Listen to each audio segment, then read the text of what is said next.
बारामती राज्य की राजनीति में हालिया घटनाक्रम के बाद उप मुख्यमंत्री पद की जिम्मेदारी संभालने वाली सुनेत्रा पवार का बारामती में पहला सार्वजनिक भाषण सामने आया है।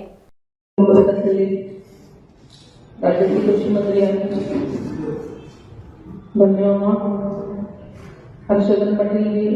रविशंका दंडाने साहेब, आमचे समाज प्रमुख सुरेशांना खोते साहेब, दुर्गाडे साहेब आणि सर्वच मान्यवर आणि आपण सगळे सिंगापूरचे सन्माननीय आदिवासी सदस्य आणि बंधू, सर्वप्रथम मी पंचायत समिती आणि जिल्हा परिषद मध्ये इंदापूर तालुक्याने संबंध पूर्ण सीट जिंकून जो विक्रम केला आहे त्याबद्दल मी तुम्हा सर्वांचं आणि सगळ्याच नेते मंडळी, कार्यकर्ते आणि जनता त्यांचे मी मनापासून आभार मानते। तुम्हाला सर्वांना मनापासून शुभेच्छा देते आणि पुढच्या वाटचालीसाठी दादांच्या मनातलं जे स्वप्न आहे ते साकार करण्याची तुम्हाला संधी मिळालेली आहे आणि नक्कीच आपण सगळेजण मिळून ते नक्कीच दादांच्या मनातलं स्वप्न साकार कराल अशी खात्री बाळगते। खरं तर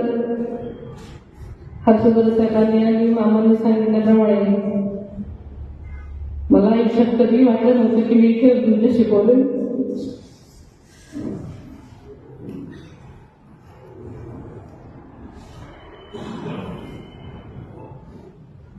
दादानी म्हणायचे की ही माझी शेवटची निवडणूक आहे, 3 वर्षाच्या निवडणुकांना आहे आणि तेवढ्याच उत्साहानं प्रत्येक निवडणुकीमध्ये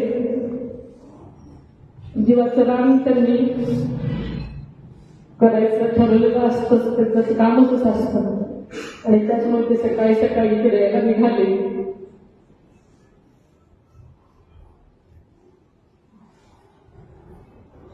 एका क्षणात आपण सगळे पोरके झालो, पण दादांचं काम आणि काम हेच एक ध्येय असल्यामुळे दादांना आवडणाऱ्या गोष्टीच आपण सगळ्यांनी केलं पाहिजे म्हणून मी सगळं बाजूला ठेवून दादा